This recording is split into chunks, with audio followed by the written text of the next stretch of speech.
AfroTalesCast is a part of the Connected Podcast Network. Ahoy, my friends. Welcome aboard the AfroTales Podcast. I'm your storyteller, Aman Mazinga. Join me as we explore the tales that grew from the people of indigenous and African descent in the Americas and the Caribbean. After, come and see me, chef, who will impart upon you a recipe for the story you have just heard. So with no further ado, let us set sail on this new age of exploration. The Star Maiden, an Ojibwe tale. Once there was a time, long, long ago, when all the tribes of the land lived in peace. There were no wars among them. Summer was always in the air. The streams were clear and pure and filled with fish. Birdsong rang from every tree, and the earth was rich with everything the people needed. All day long, they hunted and fished. They gathered fruits and nuts. They made birch bark canoes to carry them lightly along rivers and across the wide lakes. But at night, when work was done, the people loved to watch the sky. They loved to see the silver disk of the moon climb the darkness. They loved to watch the stars flicker their icy fire. One night, when the sky above the prairie was glittering with starlight, they saw something new. It was the brightest star anyone had ever seen. As they watched, it began to move. It fell almost to earth. Then it stopped. They could see it, hanging like a white blaze near the top of a faraway hill. What could this mean? They wondered, and they watched it night after night. It never moved from the hilltop. Days went by. At last the great chief spoke. Let some brave go into the far hills. Let them see this thing, and let them tell us what it is. So the braves went into the far hills. When they came back, they said, We see something shining there. It hung in the top of a dark pine tree. It did not answer us. It made us feel afraid. That very night, one of those young braves had a dream. A silver maiden came into his dream. She shone with silver light, and she spoke to him. Her voice was like the thread of silver. She held her shining arms to him. I am tired of wandering across the sky, she said. Your world calls to me. I love the blowing winds. I love the colors I see below me. I love the rivers and the lakes. I want to dip my hands in the clear water that shines up at me. I have watched your people. I have watched the children playing in the villages and tumbling in the prairie grass. I want to live among you. No more will I wander the dark sky. Let your wisest people help me. Let them tell me what form I will take. Then I can live on your land forever. The young brave woke up. It was still night. His dream was gone. The silver maiden had vanished too. When he looked at the far-off hills, he saw the shining light hanging in the top of the dark pine tree. Then he fell asleep again. In the morning, the young brave told the chief about his dream, about his strange dream. The chief called the wisest men and women together. They sat in their council circle and listened. The chief stood up and he spoke. "A star wants to live on Earth," he said. "Our people will welcome her. The blue air over the prairie will fill with bird song to honor her coming. On Earth, she cannot be a shining star, so let her choose the form she will take. She can be a flower growing in the earth. She can be a fish swimming in the water. She can be a bird soaring in the clear air. Her home will be wherever she finds a peaceful resting place. Go, you must find her and tell her this." The chief and the wise ones stood up and slowly walked around their fire. They sang a song of welcome and threw sweet wood on the flames. The fragrant smoke rose up into the morning sky. It was greeting to the star. The next night, the young brave left the village. He went into the faraway hills, where silver light hung in the top of a tree. He looked up, and the light floated down to where he stood. It was the Silver Maiden of his dream. He turned, and she followed. She drifted above him, lighting his way through the darkness. When the young brave came home, the people crept out to see the Star Maiden. Her soft light hung in the air over their wigwams all night long. Morning came. The Star Maiden slipped into the center of a rose that grew on a hillside. The people heard her voice in the air above them. "This shall be my home. In this flower I shall live on earth." But the next day they heard her voice again. "This rose is too far from the village," she said. "I never see the people I love." So she left the rose and floated down to the wide grassy prairie. Flowers of every color grew there. "I shall live on this prairie," the Star Maiden said to the wind. She chose a small flower, as blue as the sky. This is where I will stay." But something was wrong. Every day the earth shook and trembled under her.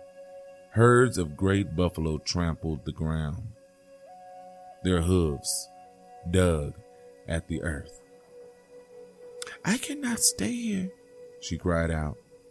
And that night the people saw her shining light rise into the dark sky above their heads. They were sad. They were afraid she would leave forever. Their earth would not welcome her after all.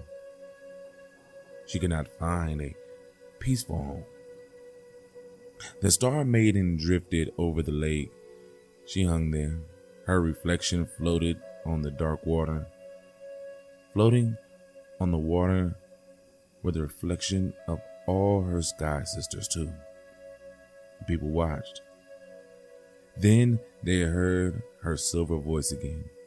"Sisters, sisters," she called.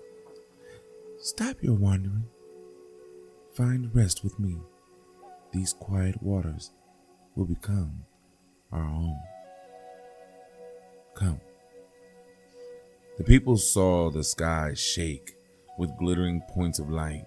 They saw the dark lake come alive with stars. "What does this mean?" they asked. The wise one smiled. The chief smiled too. "Let us go to our beds and sleep now," he said. Our Star Maiden has found a home at last. The night wind blew, loons called, owls hooted. When morning came, something was different. Hundreds of stars were floating on the blue lake. No, not stars. Hundreds of star flowers floated there. Water lilies. The Star Maiden had found her place on Earth. Her star sisters had listened, and they stopped wandering across the night sky too. They had dropped into the lake and joined the Star Maiden in her new home. All the people floated out in their canoes. They leaned over to touch the creamy petals. Water lilies. They are stars that fell from the deep sky one night long ago. If you see them, touch them gently. Their petals shine in the sun like the stars that lived and sparkled in the sky once upon a time. Water lilies. Touch them gently and remember.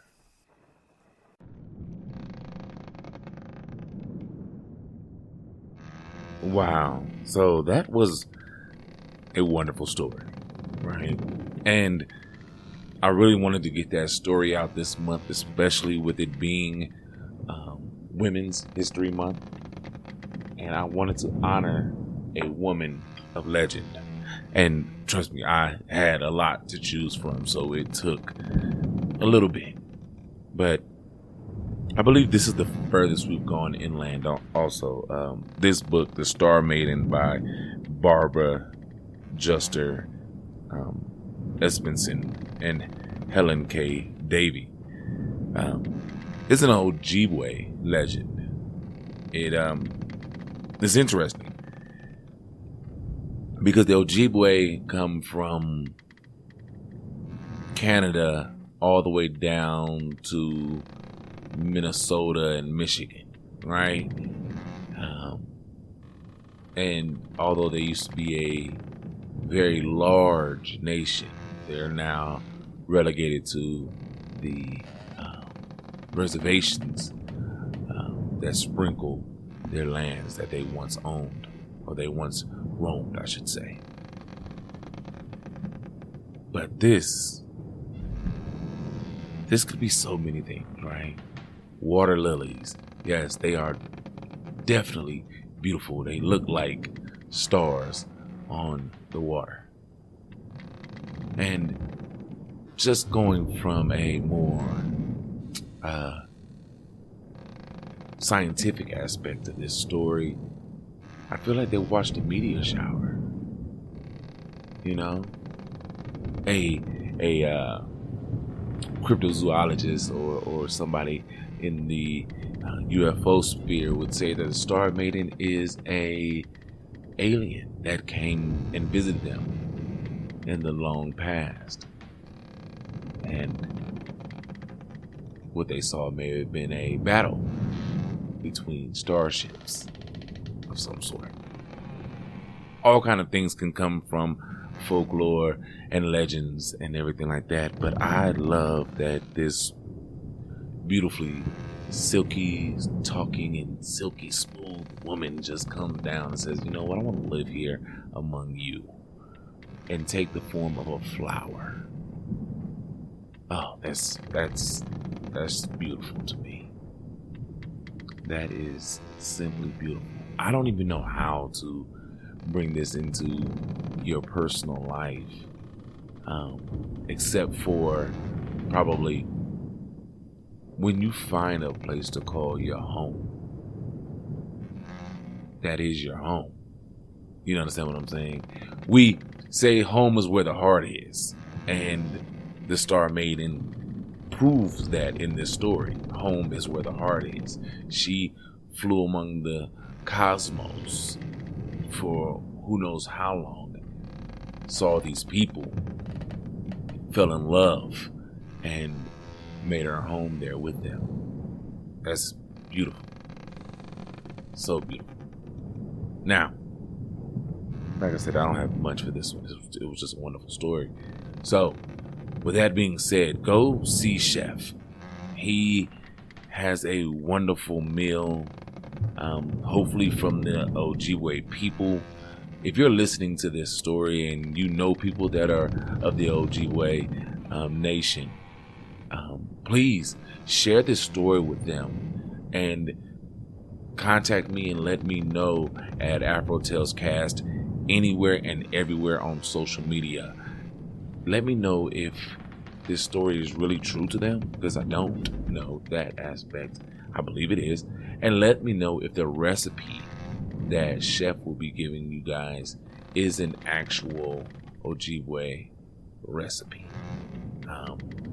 I can only do so much research online to see if these recipes are actually from these certain nations without actually talking to people from those certain nations to find, get the recipe.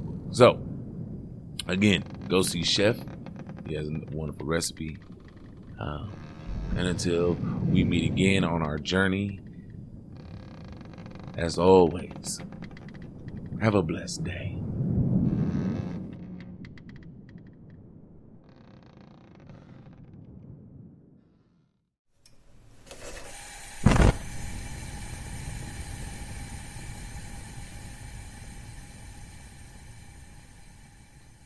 Welcome, my friends, to the Galley.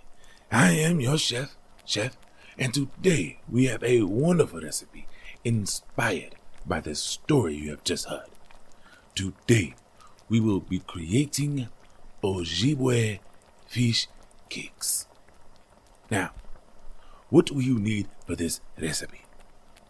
1 pound of trout or lake perch, half a teaspoon of salt, 2 eggs slightly beaten, a 1/4 teaspoon of black pepper, a 1/4 cup of cracker meal, 1 cup of vegetable oil, and 1 tablespoon onion finely minced.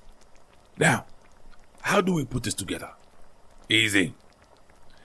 First, you must prepare the fish cakes.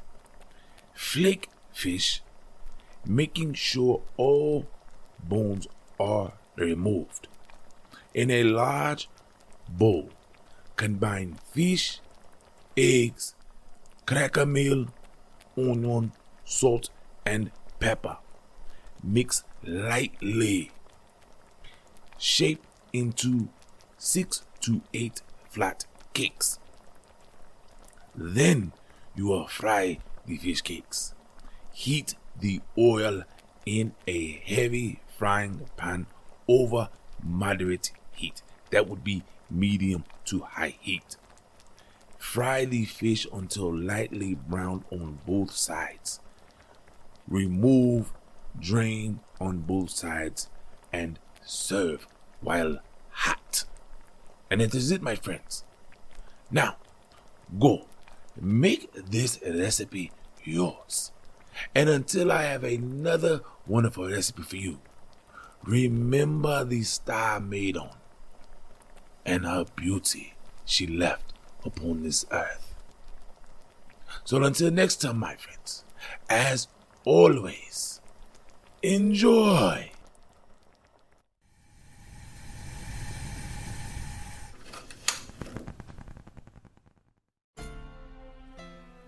Thank you, my friends, for coming on this voyage.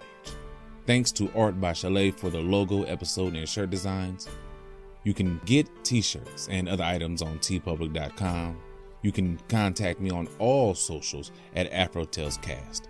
That's AfroTalesCast.